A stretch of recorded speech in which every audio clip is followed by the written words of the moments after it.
Good evening and welcome to The Lineup. Tonight we're taking you straight to London live on this historic day as Theresa May becomes the new Prime Minister of the United Kingdom. May just met with the Queen at Buckingham Palace, who officially invited her to form a government in her name. She's now on her way to her new home and office, 10 Downing Street, to start the tough job of running post-Brexit Britain.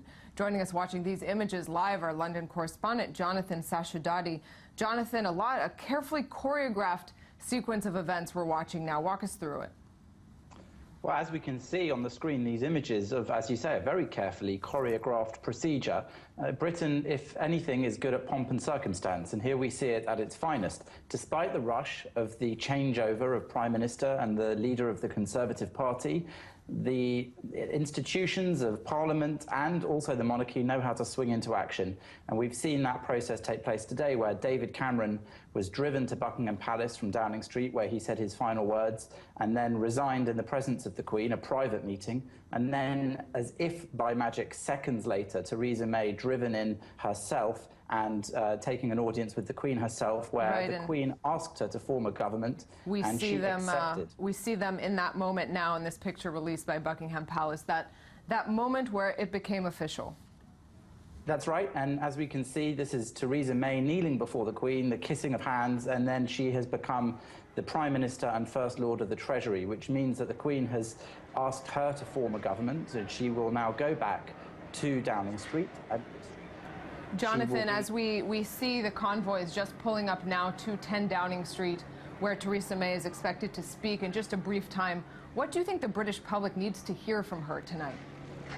Well, she's been very clear in this emergency changeover that she believes Brexit is key. She has been told by the British public that Brexit is what they want and Brexit is what she'll deliver. And now, as we see her arriving at Downing Street, getting out of the ministerial car, as we can see on the screen, we also see that she's going to speak to the nation and give some words about what it is she might deliver as the new Prime Minister. Because until now, this has been something we've not really known a lot about. Jonathan, let's pass the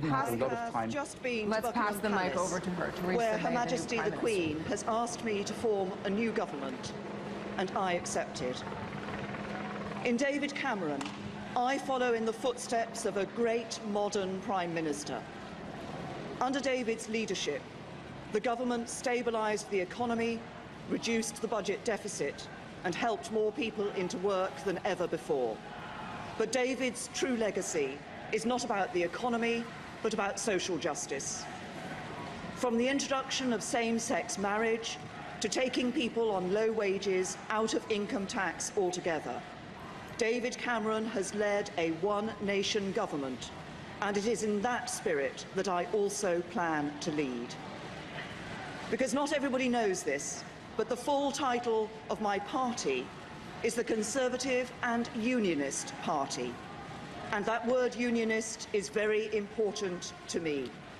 It means we believe in the Union, the precious, precious bond between England, Scotland, Wales and Northern Ireland. But it means something else that is just as important. It means we believe in a union not just between the nations of the United Kingdom, but between all of our citizens, every one of us, whoever we are and wherever we're from. That means fighting against the burning injustice that if you're born poor, you will die on average 9 years earlier than others. If you're black, you're treated more harshly by the criminal justice system than if you're white. If you're a white working-class boy, you're less likely than anybody else in Britain to go to university.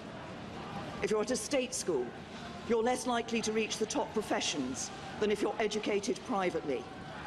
If you're a woman, you will earn less than a man.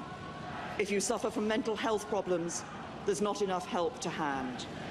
If you're young, you'll find it harder than ever before to own your own home. But the mission to make Britain a country that works for everyone means more than fighting these injustices. If you're from an ordinary working-class family, life is much harder than many people in Westminster realise. You have a job, but you don't always have job security. You have your own home, but you worry about paying the mortgage. You can just about manage, but you worry about the cost of living and getting your kids into a good school. If you're one of those families, if you're just managing, I want to address you directly. I know you're working around the clock. I know you're doing your best, and I know that sometimes life can be a struggle. The government I lead will be driven not by the interests of the privileged few, but by yours. We will do everything we can to give you more control over your lives. When we take the big calls, we'll think not of the powerful, but you. When we pass new laws, we'll listen not to the mighty, but to you. When it comes to taxes, we'll prioritise not the wealthy, but you. When it comes to opportunity, we won't entrench the advantages of the fortunate few. We will do everything we can to help anybody, whatever your background, to go as far as your talents will take you. We are living through an important moment in our country's history. Following the referendum, we face a time of great national change. And I know, because we're Great Britain, that we will rise to the challenge. As we leave the European Union, we will forge a bold, new, positive role for ourselves in the world. And we will make Britain a country that works not for a privileged few, but for every one of us. That will be the mission of the government I lead, and together we will build a better Britain. That was Theresa May.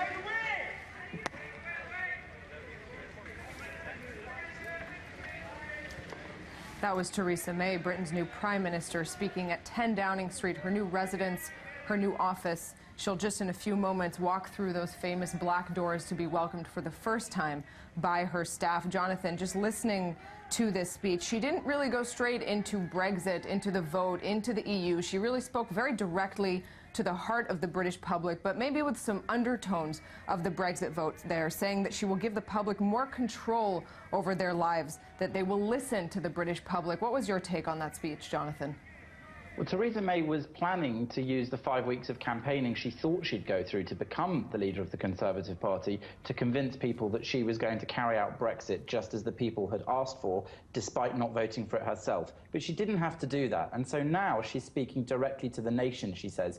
She's speaking about social justice and building on what she says David Cameron managed in that department. But she says she wants to go further, fighting against the injustice of poverty or of being born in a race that sets you apart in the eyes of the police, helping people with mental health problems, helping people who feel the gender divide, women earning less, helping young people who find it hard to buy their own homes. And above all, she said, she wants to speak to the working class. She said life for the working class is harder than many in Westminster realise. So this is a Prime Minister who's coming in, making it very clear it's not just about Brexit. She's told us she'll deliver Brexit, but she also wants to deliver a better quality of life for ordinary working people. Right, Jonathan. She also sort of pointed to this precious bond within the UK. It seems at the same time, both speaking to the British public, as you say, on social issues, speaking to them directly, saying she will listen to them, also referencing really right at the top this precious bond within the UK. Is she going to make that a top priority to keep the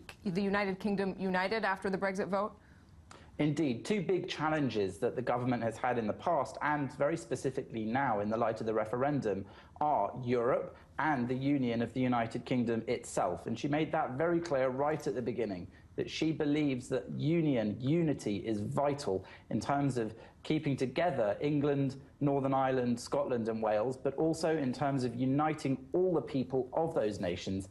And so those two issues for her were very important. Ordinary people's lives and the struggle they have in their ordinary lives, even if they have money, even if they're earning well. She says she knows the difficulties they experience, and also making it very clear that she's not going to allow on her watch the breakup of the United Kingdom. Jonathan Sacerdoti in London, thanks very much for weighing in on this historic day.